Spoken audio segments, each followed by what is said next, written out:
السلام علیکم. بسم اللہ الرحمن الرحیم. سورہ انفال کی 1 to 10 آپ کو ایکسپلین کی جا چکی تھی. سورہ انفال کی آج آپ کو سورہ انفال کی 11 to 19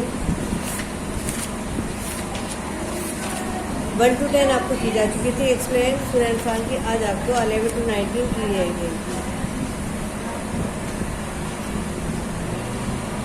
اس آیت مبارکہ میں ترجمہ سٹارٹ ہے. جب اس نے تمہارے تسکین کے لیے اپنی طرف سے تمہیں نیند کی چادر اڑا دی اور تم پر آسمان سے پانی برسایا تاکہ تم کو اسے نہلا کر پاک کر دے اور شیطان نجاست کو تم سے دور کر دے، اور اس لیے بھی کہ تمہارے دلوں کو مضبوط کر دے اور اسے تمہارے پاؤں جمائے رکھے. اور جب تمہارا پروردگار فرشتوں کو ارشاد فرماتا تھا کہ میں تمہارے ساتھ ہوں، تم مومنوں کو تسلی دو کہ ثابت قدم رہیں. میں ابھی ابھی کافروں کے دلوں میں رعب و ہیبت ڈالے دیتا ہوں تو ان کے سر مار کر اڑا دو اور ان کا پھول مار کر توڑ دو. یہ سزا اس لیے دی گئی کہ انہوں نے اللہ اور اس کے رسول صلی اللہ علیہ وسلم کی مخالفت کی، اور جو شخص خدا اور اس کے رسول صلی اللہ علیہ وسلم کی مخالفت کرتا ہے تو خدا بھی سخت عذاب دینے والا ہے. یہ مزہ تو یہاں چکھو اور یہ جانے رہو کہ کافروں کے لیے آخرت میں دوزخ کا عذاب بھی تیار ہے.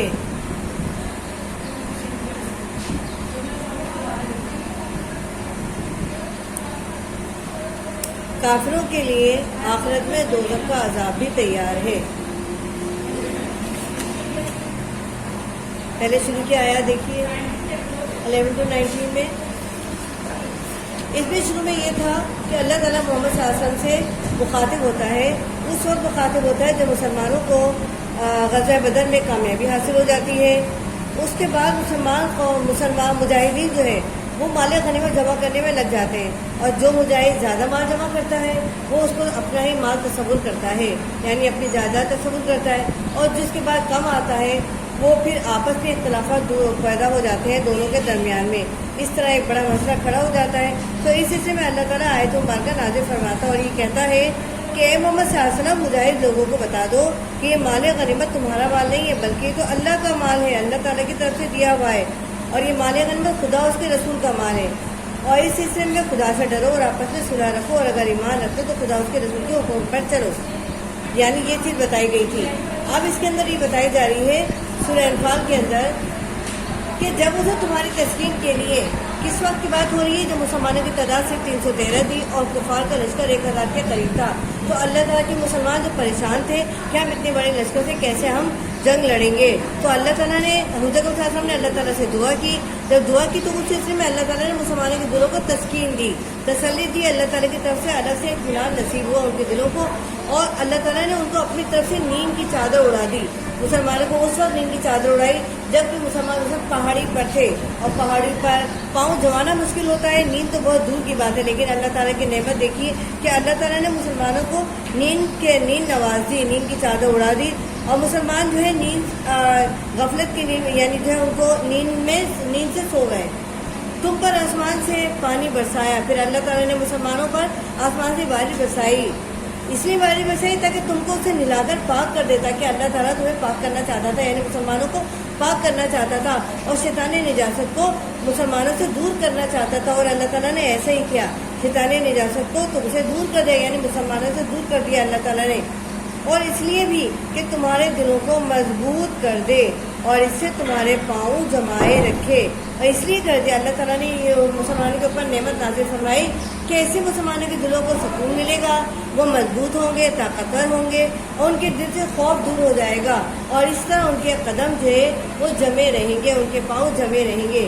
جب تمہارا پروردگار فرشتوں کو ارشاد فرماتا تھا کہ میں تمہارے ساتھ ہوں، یعنی تمہارا پروردگار ارشاد فرماتے ہیں، اللہ تعالیٰ ارشاد فرماتا تھا فرشتوں سے کہ میں تمہارے ساتھ ہوں، تم مومنوں کو تسلی دو. یعنی فرشتوں کو یہ حکم دیا گیا تھا کہ تم جا کر مومنوں کو تسلی دو کہ وہ ثابت قدم رہیں، اللہ تعالیٰ کے اوپر امید باندھے رہیں، اللہ تعالیٰ سے امید قائم رکھیں، اس پر پوری توجہ رکھیں. اس سے امید رکھیں کہ وہ تمہاری مشکل وقت میں ضرور مدد کرے گا. وہ نا امید نہ ہو تاکہ وہ جو ہے ثابت قدم رہیں. میں ابھی کافروں کے دلوں میں روب و ہیبت ڈالے دیتا ہوں. یعنی اللہ تعالیٰ نے فرمایا فرشتوں کو کہا کہ تم جا کر مسلمانوں کے دلوں کو یا مومنوں کو تسلی دو تاکہ وہ ثابت قدم رہے. اور اللہ تعالیٰ کافروں کے دلوں میں روب و ہیبت ڈال رہا تھا. کیوں ڈال رہا تھا؟ تاکہ ان کے سر مار کر اڑا دیے جائیں، تاکہ مومن جو ہے ان کے سر مار کر اڑا دو اور ان کا پور مار کر توڑ دو. یعنی مومنوں کو حکم دیا گیا تھا کہ جب ان کا مقابلہ کفار کے ساتھ ہو تو ان کے سر مار دیے جائیں، ان کو قتل کر دیا جائے، ان کی گردن اڑا دی جائے اور ان کا پور مار کر توڑ دیا جائے، یعنی توڑ دو ان کو. یہ سزا اس لیے دی گئی کہ انہوں نے اللہ اور اس کے رسول صلی اللہ علیہ وسلم کی مخالفت کی. انہوں نے اللہ اور اس کے رسول صلی اللہ علیہ وسلم کی مخالفت کی. اور جو شخص خدا اور اس کے رسول کی مخالفت کرتا ہے تو خدا بھی سخت عذاب دینے والا ہے. یعنی اللہ تعالیٰ جو ہے بہت رحیم و کریم ہے، بہت مہربان ہے، بہت رحم کرنے والا ہے. لیکن جب کوئی اس کی بات نہ سنے اور اس کی ہدایت حاصل نہ کرے تو پھر اور شرک کے جو ہے عذاب میں پھنس جائے تو پھر اللہ تعالیٰ پھر ایسے لوگوں پر رحم نہیں کرتا بلکہ انہیں بھی سخت عذاب دیتا ہے، جیسے کہ اللہ تعالیٰ نے کفاروں پر کیا، کافروں پر کیا. یعنی اللہ تعالیٰ نے کہا جو اللہ اور اس کے رسول کی مخالفت کرتا ہے اور جو سے خدا اور اس کے رسول کی مخالفت کرتا ہے تو خدا بھی سخت عذاب دینے والا ہے. یہ مزہ تو یہاں چکھو، یعنی کفار مکہ کے لیے تھا کہ یہ مزہ تو دنیا میں رکھا ہے، دنیا میں چکھو. یہ تو جانتے اور یہ جانے رہو کہ کافروں کے لیے آخرت میں دوزخ کا عذاب بھی تیار ہے. اور پھر ان کو یہ بات بھی بتا دی گئی کہ یہ تو دنیا کا عذاب ہے لیکن جب وہ آخرت میں آئیں گے تو آخرت میں بھی ان کو دوزخ کا عذاب دیا جائے گا. ان کے لیے آخرت میں دوزخ کا عذاب تیار کر رکھا ہے. اب ارشاد فرمایا جا رہا ہے اہل ایمان سے، یعنی مومن سے اللہ تعالیٰ مخاطب ہے. اے اہل ایمان، جب میدان جنگ کفار سے تمہارا مقابلہ ہو تو ان سے پیٹنا پھیرنا، اور جو شخص جنگ کے روز اس صورت کے سوا کے لڑائی کے لیے کنارے چلے، یعنی حکمت عملی سے دشمن کو مارے یا اپنی فوج میں جا ملنا چاہے، ان سے پیٹ پھیرے گا تو سمجھو کہ وہ خدا کے سخت عذاب میں گرفتار ہو گیا اور اس کا ٹھکانہ دوزخ ہے.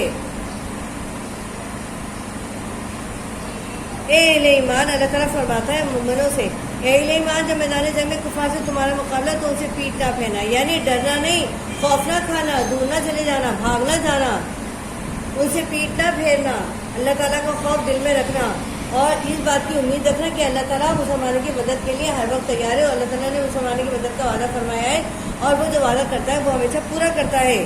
لیکن جو شخص جنگ کے روز اس صورت کے سوا کہ لڑائی کے لیے کنارے چلے، یعنی حکمت عملی سے دشمن کو مارے یا اپنی فوج میں جا ملنا چاہے، ان سے پیٹ پھیرے گا تو سمجھو کہ وہ خدا کے غضب میں گرفتار ہو گیا اور اس کا ٹھکانہ دوزخ ہے. یعنی ایسے مومن جو چپکے اپنی جان کی حفاظت کرتے ہیں اور اس بات سے اور مرنے سے ڈرتے ہیں، یعنی جامع شہادت نوش کرنے سے ڈرتے ہیں، تو ایسے لوگوں کے لیے ان کا جو ٹھکانہ جو ہے وہ دوزخ ہے اور وہ بہت ہی بری جگہ ہے. انسان اس جگہ کے بارے میں تصور بھی نہیں کر سکتا، یہ ایسی بری جگہ ہے. تم لوگوں نے ان کفار کو قتل نہیں کیا بلکہ خدا نے انہیں قتل کیا ہے. پھر اللہ تعالیٰ مسلمانوں سے مخاطب، مومنوں سے مخاطب ہے اور ان کو یہ بات بتانا چاہتے ہیں کہ وہ اپنے آپ پر فخر نہ کریں، اپنے آپ کو غرور و تکبر میں مبتلا نہ کریں، اپنی طاقت پر غرور نہ کریں اور نہ سمجھیں اور یہ نہ سمجھیں کہ انہوں نے کفار کو قتل کیا ہے، بلکہ قتل تو اللہ نے کیا ہے، انہوں نے کچھ نہیں کیا. یہ اللہ کی مدد ہی تھی کہ 313 مسلمان جو تھے 1000 لشکر پر غالب رہے. تم لوگوں نے ان کفار کو قتل نہیں کیا بلکہ خدا نے قتل کیا ہے. اور اے محمد صلی اللہ علیہ وسلم، جس وقت تم نے کنکریاں پھینکی تھی تو وہ تم نے نہیں پھینکی تھی بلکہ اللہ نے پھینکی تھی. پھر اللہ تعالیٰ یہ محمد صلی اللہ علیہ وسلم سے مخاطب ہو کر فرماتا ہے کہ اے محمد صلی اللہ علیہ وسلم، جس وقت تم نے کنکریاں پھینکی تھی اللہ تعالیٰ نے محمد صلی اللہ علیہ وسلم کو حکم دیا تھا کہ ایک مٹھی بھر ریت جو ہے وہ کفار کی جانب پھینک دی جائے. اس ریت کے اندر جو ہے اس کے جو دانے تھے وہ کنکریاں بن گئی تھی اور اتنی بڑی بڑی کنکریاں بن گئی تھی کہ جب حضور صلی اللہ علیہ وسلم نے ایک مٹھی بھر کنکریاں کفار کی جانب پھینکی تھی تو ان پر اس طرح برس رہی تھی جیسے ہتھوڑے برس رہی ہوں.